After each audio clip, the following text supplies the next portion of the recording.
Let's face it, Sony, you and I haven't been seeing eye to eye lately. You refused to give us a Ratchet & Clank review code, I called you out on the video, you didn't send us a Horizon Forbidden West code before launch day, I came over and pissed through your cat flap, but I want you to know that I believe maintaining my journalistic integrity is more important than keeping up a petty one-sided feud. I say that to disabuse any notion of bias being attached to the following statement. I hate Horizon Forbidden West and I hate you. Bit confusing actually. Horizon Forbidden West doesn't feel that much different to the first one, I don't remember getting a hate boner for that. Truth be told, I don't remember very much about it at all. I went back and watched my review of it for a refresher and my past self was actually vaguely positive. Certainly no mention of the main character being a total fucking charisma vacuum, who only ever talks in a breathy monotone, constantly pausing like she's trying to work out a kidney stone, making her voice performance the oral equivalent of Chinese water torture. Maybe it's my ever-solidifying antipathy towards the standard Jiminy Cockthroat model for AAA open-world games. Maybe Elden Ring spoiled me. Maybe I'm just in a bad mood from the way a cat flap recently snapped shut on my bell end. I did extract some amusement from the way all the characters are dressed like an abandoned farmer's market in a high-graffiti neighbourhood, and then in conversation just awkwardly stand around sweating under ridiculous headdresses, fidgeting and mumbling like a bunch of teenagers chatting outside a cinema when none of them want to be the one to suggest they go home because it's a school night. Anyway, back in the post-reboot mumblecore future of Horizon, Aloy, having spent the last game learning how to transcend her outcast status and learn to work with other people, promptly chucks all of that development in the bin so fast it makes the lid spin around. When it transpires that all the shit she did in the last game to save the world didn't actually save it properly and she has to journey to the titular Forbidden West to save it for realsies, she is fucking chomping at the bit to get away from everyone she knows. Oh, but don't you see, it's too dangerous for them. She is the only one who can shoulder the burden of saving the world and it's not like anyone else has an investment in helping her succeed in that goal. What a selfish fucking bid! Aloy comes across like she holds everyone who doesn't have her old world technology cheat sheet in total eye-rolling contempt. Whenever quest givers are telling her the problem, she's like a disgruntled computer science teacher's assistant watching an old person type. Ugh, get out of the way, I'll do it. It's the classic problem of an overly competent protagonist who's already had their character development wedged into the middle of the story like a fucking unmoving tree trunk with half the charisma. But here's the punchline that makes it twice as obnoxious. She's not actually competent. Or at least she doesn't come across as such in gameplay. She swans about the cutscenes going, yeah, no worries, I'll just go overcome the current adversity in my unflinching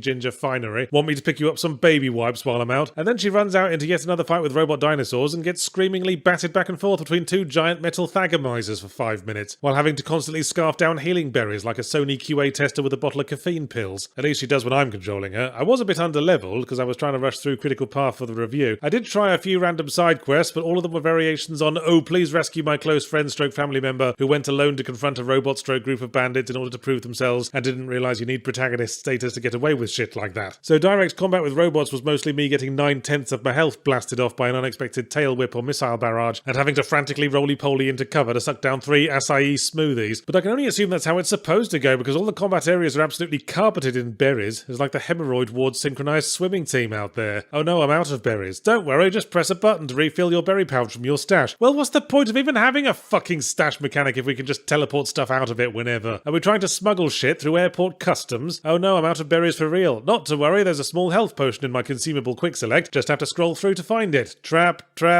stamina potion, trap, medium health, but I haven't got any medium health potions. Why is the icon still cluttering up the fucking quick select? Oh, I just got thagomised again. See, this is what's driving me nuts about Jiminy Cockthroat games, always bloated with game mechanics layering over each other and getting in the way, none of them with enough focus to provide a solid core to the experience. It's like trying to appreciate your spouse's naughty underwear while they're also wearing baggy pyjamas and a sou'wester and the back half of a pantomime horse. Go to the upgrade menu and the game proudly unfurls multiple distinct gameplay styles with separate upgrade trees. Warrior, Trapper, Hunter, Dozy, Beaky, Mick and Titch. But on closer inspection, half the upgrades feel kinda inconsequential. Add 30% damage to ranged combat while critically low on health as long as it's before 9 PM and you're wearing a sombrero. Or just add more exotic combat moves I'm never going to remember that I have in a pinch. I was trying to focus on stealth because surprise attacks do ridiculous damage compared to wailing on dudes head on. It's the difference between throwing knives at a condom full of guts and flicking gumballs at a breeze block. But mandatory combat kept coming up, so I looked at the warrior upgrade path and the first thing was gain the ability to hit an enemy to build up energy, then tap a button to infuse them with energy, and then shoot an arrow at them to do extra damage. Anything else I need to do for this process game? Take down their names and addresses, perhaps? How about just more damage? Or a standard melee attack that doesn't look like we're trying to forcefully eject our own spine? So Horizon Forbidden West wasn't the best. The highest praise I could offer is that its world offers frequently quite spectacular visuals somewhere behind all the GUIs and objective markers, and omnipresent tutorial text that seems eternally worried I'll forget where the quick berry refill button is. I note the visual spectacle gets brought up a lot in other people's positive reviews, and to those people I would like to pose a small question. Have you ever tried pressing on your eyelids? If some pretty shapes and colours those really can sell the experience for you, then you might save a bit of money in future if you just sat on the couch pressing on your eyelids. Also, you can have the experience of listening to Horizon's dialogue by doing it while pouring cold porridge down your ears.